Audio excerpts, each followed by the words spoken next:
I've been aware, or been made aware of the fact that I've killed quite a few people's darlings already in this list. One of Blue's favourite tracks is my absolute least favourite, for instance.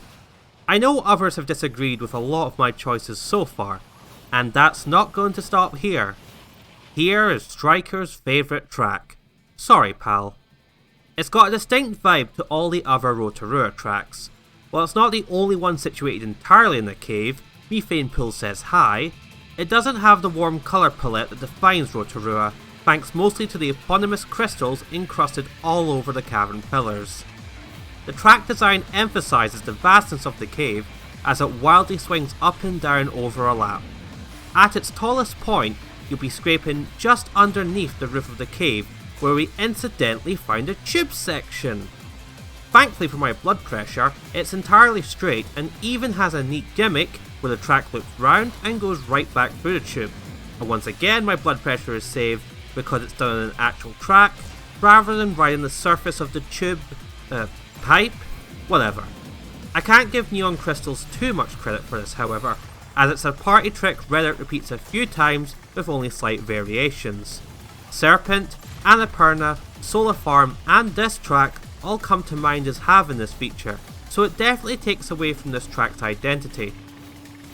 Honestly, this track's defining feature might be a chicane, which doesn't sound very inspiring, and indeed it isn't, but it's the trickiest part of the whole course, particularly what succeeds it. As always, cutting a clean line for the chicane is paramount, but then you've got to sort yourself out very quickly for a square left turn. There is technically a right turn immediately before it, but trust me when I say you'll not notice when hot lapping. The only way you'll know it's there is how much it makes the inside barrier on the left turn jut out. How well you take this corner is integral to the entire lap, as afterwards you'll need to carry whatever momentum you have left into a straight, followed by a final section of corners I can only describe as clumsy. They're not super challenging per se, but if you lost more speed than you should have in that murderous left turn, it will haunt you all the way to the finish line. But that's about it. The rest of the track is easy enough to learn. There's just one major roadblock to clear every lap, which when you consider other tracks in the game, really isn't much. It might be a godsend to some wanting to cut their teeth, but for me it leaves the track feeling a little bland. I did this track on stream recently as part of another series of mine, my Redout Reckoning, where I challenged myself to improve on my worst tracks and let other people watch my suffering in real time. Novel. Space Park, in my eyes, was the worst episode of it thus far, both in terms of quality and where I placed at the end of the stream. The factors that contributed to this were numerous. I was running on 5 hours of sleep, it had already been a long week, it's a track I am very bad at, and I did the stream more of a sense of obligation than actually wanting to. A lot of this is on me. I can accept that and can only hope the stream was still enjoyable for people to watch, but Space Park is not resolved of all blame. This track is a melding of unmanned and stacked for me, first in that I enjoyed it a lot initially, and then secondly the discovery of its cut brought that enjoyment way down. Sounds like it should be lower on the list then, especially since I've condemned tracks for less, but really that just speaks to the rest of the track beyond the frustrating cut. If you like turbo boosts, then this is a little slice of heaven. The race takes place entirely in the crevasse in the moon's surface, cluttered with industrial debris and floating rocks, the track snaking through it all.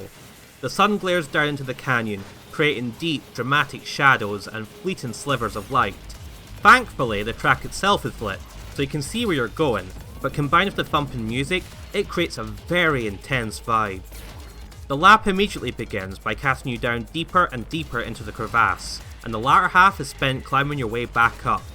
There's a good mix of the technical and the fast here, and when I say fast, I'm underlining that word. When the track finally opens up for you, you get to enjoy about 20 straight seconds of going absolutely ballistic. You hurtle from track section to track section before enjoying an extended period of time flying through the canyon, coming to the uppermost section of the track where the sun brings some levity. Then you've got a drop down into a small piece of track whose only purpose is to serve as the launching point for the lap's final jump. It's real awkward too, as you have to go up over this horizontal pillar. But what the fuck is this thing even supposed to be? Anyway, you've got to lower your altitude pretty sharpish afterwards, lest you overshoot the track or ruin your line for the final corner. The music, the track design, the appearance, they all come together harmoniously here on Space Park, which makes it even sweeter with the context that canonically, pilots come to this track to showboat. Alright then, Rocky, so how bad could this shortcut be after the spit shining you've given this track? Well, I mean, I made a comparison to Stack at the start of this, so you tell me. In reality, it's not nearly as grievous as Stack's shortcuts. Nothing could or should be, but it definitely does hamper the enjoyment of this track. After this hairpin, you need to take a hard right off the track and angle your ship somewhat in the middle of these pillars. Seriously, what are they supposed to be? And then slam on the boost. In theory, you should have a clear shot for the loop further along the course.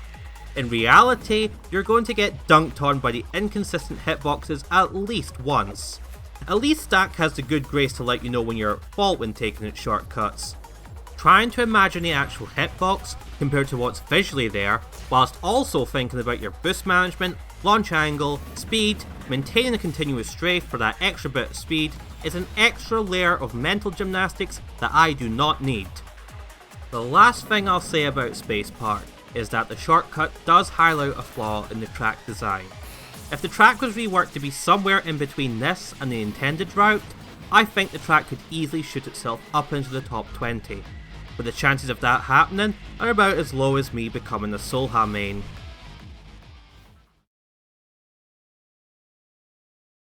So, when Revolving has an inverted loop, and Vertigo has two massive loops, you can imagine what a track named Airborne is going to entail. That's right, more loops.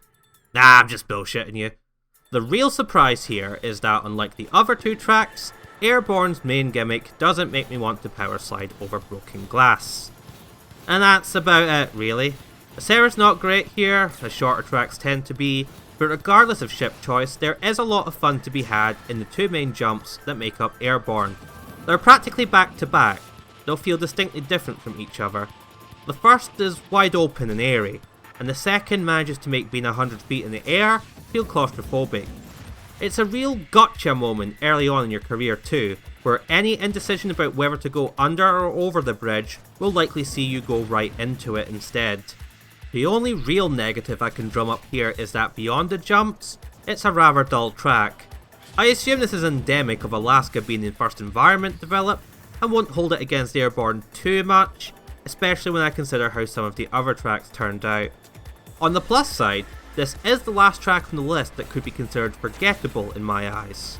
For one reason or another, for better or for worse, every track henceforth has burned itself into my brain.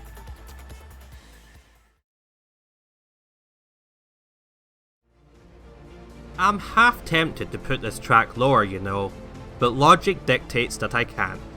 When I was ranking these tracks, whenever I was unsure of a decision, I looked at the tracks immediately surrounding it and asked, do I like this track less than these?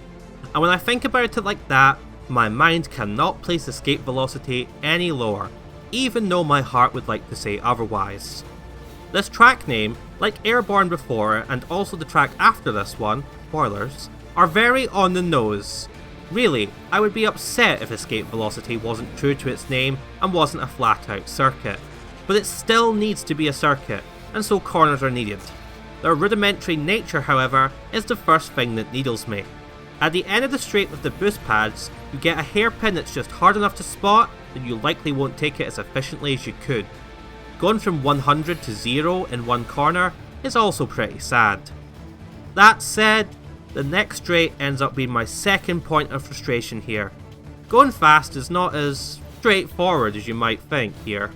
You've got to half commit to pitching up, controlling your rate of descent just enough that when you turbo boost, which is later than you think it should be, you're just hitting the lip of the track. It doesn't feel particularly intuitive, even with that directive, nor does it feel particularly satisfying. The third problem? The stupid little cut at the start, are you kidding me? I complained about hitboxes in Space Park and I'll fucking do it again here. Credit where it's due, those who can do the cut are gods. because the hitbox in that machine under the track is chonky, to put it diplomatically.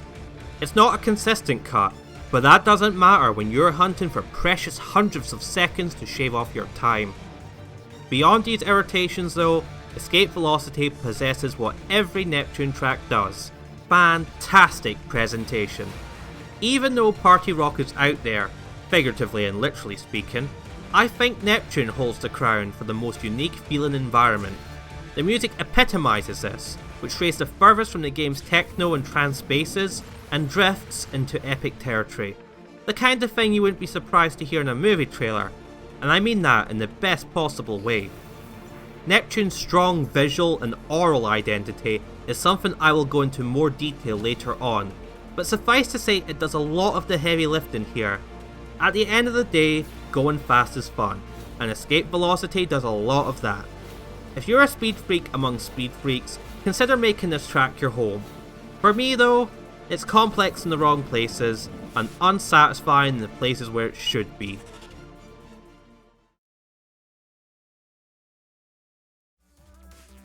Hello, what's that MS track doing this far up the list? Well, something we'll be discovering as this series continues is that these tracks fall into two broad categories for me: hard MS and soft MS tracks. The former covers tracks that, for one reason or another, don't warrant using any other power up, and the latter covers tracks that are at least fun, if not competitive to drive on without it. So you can imagine then which one Shallow Waters falls under for me. Navigating this track is a bit of a puzzle, doubly so without the grippy boy, but it's been fun to figure out. Spoilers, it involves a lot of wall bounces. The latter section is a real good training exercise for how to take corner apexes cleanly, how to take the straightest possible line through corner complexes, and also highlight the importance of using the brake to rotate the craft.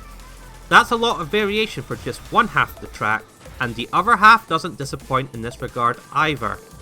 The first two corners were drawn with a ruler, which open up into a brief sprint down a slope and into a wide third corner, which then spits you out over a jump. After navigating a fast blind turn and a really slow hairpin, you take a second jump that, for best results, you should actually land as early as you can, since the track orientation means you're actually going uphill here. There's a lot of interesting elements in play here at Shallow Waters, and they mingle well together to create an engaging track. That's it really. There's not much in terms of negatives here. The barrierless section near the end will catch you out when you're on PB pace at least once, and the blind corner can be a bit annoying to get the hang of. But the positives of this track aren't super amazing either. It's just a decent track, and not quite as shallow as its name would suggest.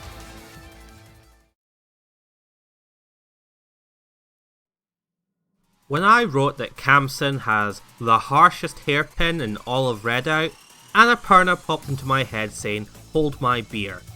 I'm not going to rescind my statement, if only because Annapurna prepares you marginally more for its take. The rest of the track is also pretty damn fun too.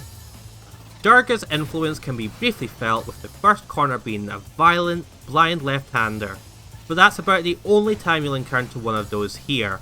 The rest of the track quickly opens up into this balls to the walls sprint that throws in a pair of loops and a massive pipe to go with it. I'm sure there's a euphemism in there somewhere. As soon as that ends though, Annapurna pulls an absolute blinder, figuratively speaking, without a chicane that demands delicacy and precision to go through it without pinballing your ship. You're then thrown through a portal which affords you about a second to anticipate the square right-hander, i.e. prepare for a wall slam instead of a bounce, and then the hairpin left immediately after. You get one more slow corner after that, and then it's a dash to the finish line. Even in spite of the end of this track, Annapurna feels blisteringly fast. That might be because of how narrow the roads are, pipe section notwithstanding, which really enhances the sense of speed. Not exactly a casual friendly track either, even by Redout's rigorous standards. When the track opens up, you've got this big curve to the left that tightens while its elevation changes. This translates to high speed wall bounces which feel a little arbitrary in getting right. Trying to hit the boost pad after the first loop is a nightmare too, but that might just be me. I don't have a rosy history with hitting boost pads. And of course, The chicane in the corner complex afterwards is a real pain in the ass no matter what your skill level is. Annapurna demands a lot of you as a pilot, but if you're willing to put in the time, it's a rewarding and exhilarating experience.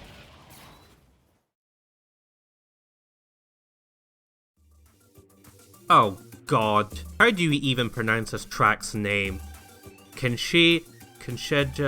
fuck it.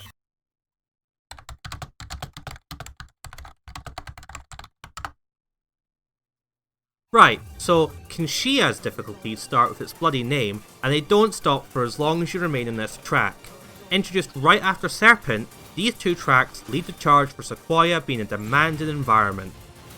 Kinshiha has a lot of unorthodox elements to it. The way the track opens and closes up, the mixing of tiny straights in between sharp corners.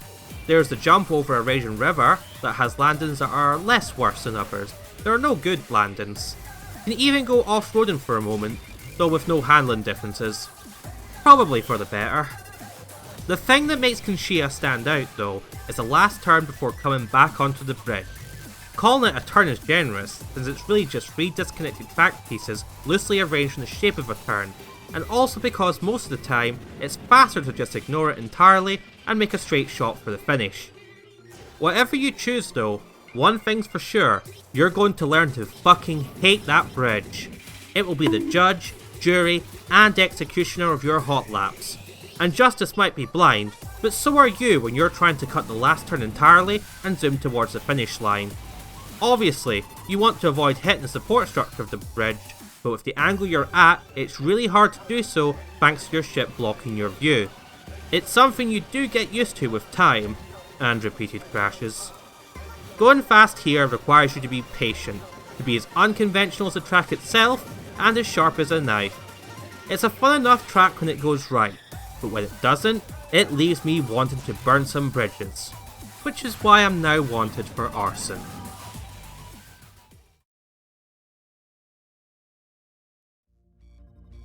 Breakpoint was designed with a focus on visual impact.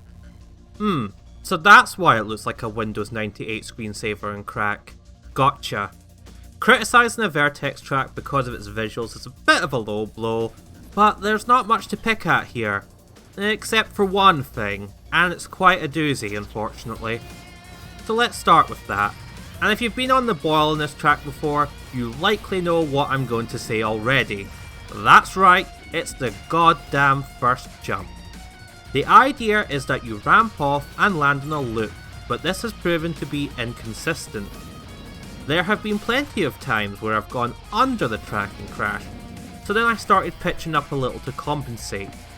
The issue then became that it was very easy to pitch too much and hit the track at a bad angle, killing all of your momentum. To cap it all off, this is a section where you should be turbo boosting, so the sudden surge in speed leaves you with very little time to adjust or react accordingly.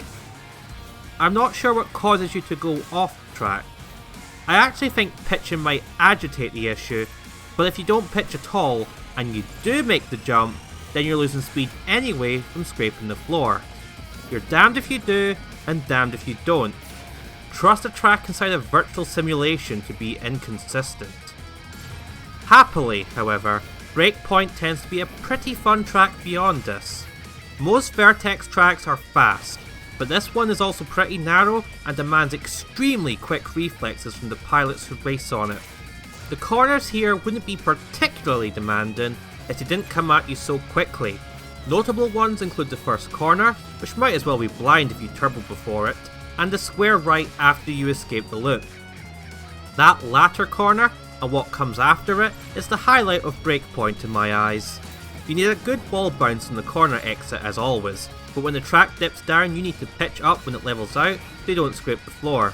Then you've got a chicane without walls on the track edges, so you can just cut a straight line through it all the way into the next corner, which also needs a bit of pitch control to deal with its camber, whilst also getting the wall bounce off.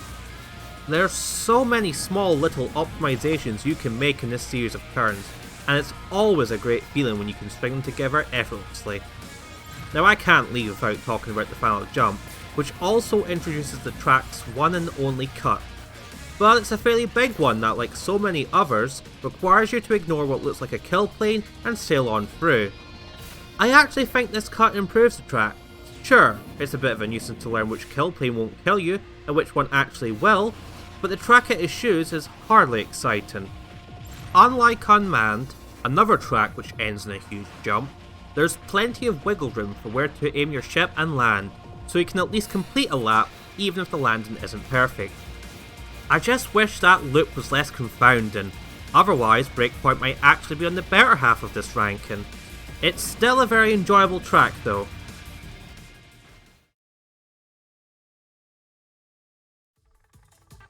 Once upon a time, I would have put this right behind Return Null in terms of how bad a Serra is to fly on it, and probably would have ranked it similar to Return Null too.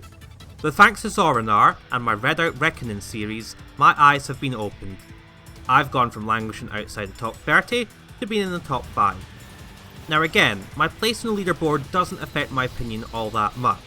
Of course it's nice to be so high up, but I wouldn't have put in the effort to get there if I wasn't enjoying myself. So it turns out this track is pretty keen. Methane Pools runs through the two caves that make up part of the Rotorua complex, though this is probably the most distinct thing about the track. As far as the design goes, it's very flat, and doesn't really boast any crazy features. With how much I've ragged on about tracks being bland, why is this one so high up? Because Methane Pools does not need any tricks to kick your ass. The first two corners won't be much on their own, but in their union they are absolutely diabolical. You need to start a wall bound so early that it's done before you cross the start finish line, and thus is the only track I can think of where you can ruin your lap before it's even begun. When you do it correctly though, you nullify the challenge of the first corner and set yourself up well to tackle the second. The rest of the track continues in this fashion, where you have to minimise the challenge of each corner in order to get a good time. Well, no shit, Sherlock, but if there was ever a track to exaggerate this basic principle, it's Methane Pools. It might be wide, and it might have plenty of fast sections, but this is merely a facade. If you start tearing about willy-nilly, you're not going to get very far here. It's a track that demands a deceptive level of skill and agility, a wolf in sheep's clothing if you will, and the journey of discovery I went on here is what helps to elevate Methane Pools to mid-tier.